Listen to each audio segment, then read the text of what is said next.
దీంట్లో చాలా స్పష్టంగా అందరికీ అర్థమైన విషయం ఏంటంటే, పొద్దున గుండెపోటు అన్నారు, మధ్యాహ్నం హత్య అన్నారు. ఎవరు చేశారో తెలియదు. 4 గంటలకి జగన్మోహన్ రెడ్డి వచ్చి ఆ శవం దగ్గర నుంచొని గొడ్డలతో నరికారు.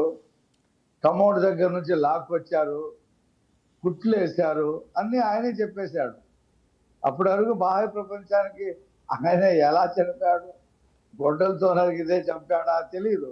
కానీ జగన్మోహన్ రఫీ రెడ్డి గారు మాత్రం ప్రస్తుత విషయం అది కాదు, అది మనం చాలా సంవత్సరాల నుంచి మాట్లాడుకుంటున్నాం, అది కాదు. ఇప్పుడు సాక్షులకి మీరు భద్రత కల్పిస్తారా లేదా, లేకపోతే కేసు వేశారు సునీతారెడ్డి గారు, వారికి ఏమైనా భద్రత కల్పిస్తారా లేదా? ఆల్రెడీ సునీతారెడ్డి గారికి కూడా భద్రత ఉంది. ఏమండి, ఇవాళ ఈ కేసును మేమేం వదల్లా. ఆ సత్యవర్ధన్ అతన్ని మేము ఉద్యోగంలో తీలా. ఆయనకి బహుశా నాగార్జున గారికి తెలియదేమో, అతనికే భయం వేసి నేను హైదరాబాద్ వెళ్ళిపోతాను, నేను అక్కడ ఉద్యోగం మీ గవర్నమెంట్ వచ్చిన తర్వాత మీ కార్యకర్తకి మీ పరిపాలన మీద నమ్మకం లేక మీకు భయపడి ఆయన పక్క రాష్ట్రంలో మా కాంగ్రెస్ గవర్నమెంట్ రాష్ట్రం తల్లాల్చుకుంటున్నారు సార్. మీరు చెప్పిన మాట అదే తెలుసా? అరే మీ పార్టీ తగలబెట్టిన కోసం, మీ కార్యకర్తల కోసం, మీ పార్టీ కోసం నిలబడిన కుర్రోని తీసుకెళ్ళి సెంట్రల్ ఆఫీస్లో జాబ్ చేయాల్సింది పోయి, ప్రమోషన్ చేయాల్సింది పోయి భయపడి పారిపోయారంటే ఏం చెప్పాలి సార్? ఇంకా నాకు అంటే మీరు పక్కన ఉంటే ధైర్యం ఇవ్వండి అతనికి. హైదరాబాద్ లో మీరు ఉంటారు కదా, అందుకే వచ్చాడు సార్. మీకేం కాదు. నేను ఉద్యోగం ఇక్కడ చేయను, నేను హైదరాబాద్ లో ఉద్యోగం చేసుకుంటానని వెళ్ళాడు. అతనికి ఆ స్వేచ్ఛ లేదా? కాళ్ళు చేతులు కట్టించి తెలుగుదేశం పార్టీ రక్షణ కల్పించాల్సిన బాధ్యత మీకు లేదా? ఆయనకి స్వేచ్ఛ ఉంది, దాంతో నేనేమి డిఫర్ కావట్లా. బట్ రక్షణ ఇవ్వాల్సిన బాధ్యత మీరే. మీరు 164 దారాసింగులు బ్రూస్లీలు ఉన్నారు, అందులో వీళ్ళందరూ రక్షణ కల్పించలేరా? లేదు సార్, టీడీపీ మీరు ఆగితే నేను మాట్లాడతా, లేకపోతే మీరే మాట్లాడి నేను వైదొలుగుతా. లేదు, మీరు ప్రశ్న వస్తుందండి రఫీ గారు, కోపడద్దు. ప్రశ్న వేస్తారు, ప్రశ్న వేసినప్పుడు కొంచెం హ్యావ్ సమ్ పేషెన్స్. ఆయన మాట్లాడలేండి నాగార్జున గారు, మీరు ఆగండి. మిగతా వాళ్ళకి ఏంటో రాదా? నాకు ప్రశ్నలు అయితే రాదా? మీరు అధికారంలో ఉన్నారండి, మీకే ప్రశ్నలు వస్తాయి. భలేవాళ్లే మీరు అట్లా కోప్పడితే ఎట్లా? నాకు రాదండి ప్రశ్నలు వేయటం. వేయండి మరి, వేయండి రఫీ గారు. ఇవాళ సిబిఐ అనేది కేంద్ర ప్రభుత్వం చేతిలో పంజరంలో చిలకలా పనిచేస్తుంది. నేను చెప్తున్నాను, రాసుకోండి. ఇప్పటికీ జగన్మోహన్ రెడ్డి గారి దాని ఏమంటారు, ఆయన ఇది ఉంది దాని మీద, సిబిఐ మీద ఇప్పటికీ జగన్మోహన్ రెడ్డి కంట్రోల్ చేస్తున్నాడు. భారతదేశంలో సిబిఐ ఎస్పీ మీద కేసు పెట్టింది ఒక జగన్మోహన్ రెడ్డి. హాస్పిటల్లో ఉన్నటువంటి అవినాష్ రెడ్డిని సిబిఐ అరెస్ట్ చేయకుండా చుట్టూ పోలీసులు పెట్టి కాపాడింది ఒక జగన్మోహన్ రెడ్డి. కేంద్రం ఏం చేయలేదు. కేంద్రం అతనికి ఇప్పటికీ ఒత్తాసు పలుకుతుందని నేను చెప్తున్నా. నేను సునీతారెడ్డి గారిని 99 టీవీ ద్వారా నేను విజ్ఞప్తి చేస్తున్నా. అమ్మ, మీరు సుప్రీంకోర్టుకి వెళ్తారు, హైకోర్టుకి వెళ్తారు, కేసుని ఆంధ్రప్రదేశ్ హైకోర్టుకి మార్చమని అడగండి. ఆ రోజు ఏమన్నాడు?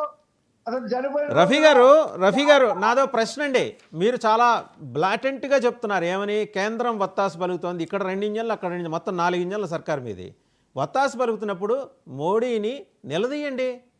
ఏంటి మాస్టారు ఇట్లా ఎందుకు జరుగుతోంది, మీరు ఎట్లా సపోర్ట్ చేస్తున్నారు జగన్మోహన్ రెడ్డి అనే ఒక అరాచక శక్తికి ఎందుకు సపోర్ట్ చేస్తున్నారు అడగండి మీరు మోడీ గారిని. మేము ఈ రాష్ట్రం పునర్నిర్మాణ విషయంలో, కేంద్రం నుంచి డబ్బులు తెచ్చుకునే విషయంలో, రాష్ట్రంలో ప్రాజెక్టు తెచ్చుకునే విషయంలో మా కాన్సన్ట్రేషన్ ఉందండి. జగన్మోహన్ రెడ్డికి వాళ్ళకున్న బంధాన్ని తెచ్చడం మా వల్ల కాదు. Right, you have agreed. ఇంకా వాళ్ళు ఇలా నాగార్జున సిమెంట్ లాగా అలాగా బంధం చాలా గట్టిది, బలమైంది అంటారు. Right, okay. మళ్ళీ మీ దగ్గరకు వస్తా. ఒకసారి కృష్ణాంజనేయులు గారి దగ్గరికి వెళ్దాం. కృష్ణాంజనేయులు గారు, టీడీపీ స్టాండ్ చాలా క్లియర్గా ఉంది. మీరు ఆగండి కృష్ణాంజనేయులు గారు. టీడీపీ స్టాండ్ ఉంది, ఏమీ మేము చేయలేము, వాళ్ళిద్దరి మధ్య ఉన్న బంధాన్ని మేము తెంచలేము, మేమేం పీకలేకపోతున్నాం, చాలా క్లియర్గా ఉంది. ఇదేంటండి అసలు? మీ ప్రభుత్వం, కేంద్ర ప్రభుత్వం నిలబడిందే చంద్రబాబు గారు, నితీష్ కుమార్ గారి మద్దతుతో నిలబడింది. ఒక్క నిమిషం అండి రఫీ గారు శాంతం. కృష్ణాంజనేయులు గారు, నిజంగా ఏంటి అంత ఇది ఒక రకంగా తెలుగుదేశం పార్టీ ఏంటంటే వాళ్ళ ఆసక్తతనే ప్రదర్శన చేయటం అండి. ఇది చాలా దారుణమైనటువంటి అంశం. ఎందుకోసమనంటే 5 ఏళ్ల పాటు వివేకానంద రెడ్డి హత్య కేసుని ప్రచారం చేసుకొని జగన్మోహన్ రెడ్డి మీద వాళ్ళ కుటుంబ సభ్యుల మీద ఇవన్నీ ప్రచారం చేసి వీళ్ళు వస్తే ఏదో తేలుస్తారని కదా పాపం సునీతారెడ్డి చూసింది. ఇప్పుడు ఏం చెప్తున్నారు, మా చేతుల్లో ఏం లేదు, బీజేపీ ఇప్పుడు కూడా వైఎస్ఆర్ కాంగ్రెస్ పార్టీకి సహకరిస్తుందని చెప్పటం అని అంటే ఇంతకన్నా దారుణమైనటువంటి విషయం ఇంకోటి లేదండి. ఇది సునీతారెడ్డిని నిట్ట నిలువున మోసం చేయటమే. ఎవరు వీళ్ళు ఆల్రెడీ ఎన్నికల సమయంలో 5 ఏళ్ల పాటు ప్రచారం చేసుకుని వాడుకొని ఇప్పుడు 9 ఏళ్ల తర్వాత చేతులు ఎత్తేయటం. అరే అక్కడ ప్రభుత్వం మీది, ఇక్కడ ప్రభుత్వం మీది, మీ మీద ఆధారపడ్డటువంటి బీజేపీ మీరు మా మాట వింటలేదు అని చెప్పటం అని అంటే ఇంతకన్నా దారుణమైనటువంటి మాట ఇంకేమన్నా ఉంటుందా అండి? అసలు ప్రభుత్వానికి సంబంధించినటువంటి వ్యవహారాన్ని మీరు ఒకసారి గమనించండి. వంశీకి సంబంధించినటువంటి కేసు ప్రస్తావన తీసుకొచ్చారు కదా, వంశీకి సంబంధించినటువంటి కేసు వ్యవహారానికి వచ్చేసరికల్లా అసలు వంశీ మీద కేసు కానీ అతని అరెస్ట్ కానీ వ్యవహారం కానీ ఇవన్నీ 9 నెలల పాటు ఏం చేయలేనటువంటి పరిస్థితిలో అతని మీద ఉన్నటువంటి తెలుగుదేశం పార్టీ ఆఫీస్ మీద దాడి కేసును కూడా రాజీ చేసుకొని అంతా అయిపోయిన తర్వాత కార్యకర్తలందరూ, తెలుగుదేశం పార్టీ కార్యకర్తలందరూ కూడా పార్టీ మీద తిరుగుబాటు చేస్తే అప్పుడు నిద్రలేశారండి వీళ్ళు. ఇది వీళ్ళ పరిస్థితి. అరే ఇదేంది, మొత్తం కేసు అంతా ఎత్తేసుకున్నాడు, మొత్తం అయిపోయింది అనేటువంటి దాని మీద వాళ్ళందరూ తిరుగుబాటు చేస్తే పరువు పోతుంది అనేటువంటి దాని మీద అప్పుడు కేసు పెట్టారండి. అదేది కిడ్నాప్ కేసుకు సంబంధించినటువంటి వ్యవహారం పెట్టారు. అదేవిధంగా నిన్న బోరుగడ్డ అనిల్కి సంబంధించినటువంటి వ్యవహారాన్ని నిన్న చూస్తే అసలుకి ఎంత ఆశ్చర్యం అండి.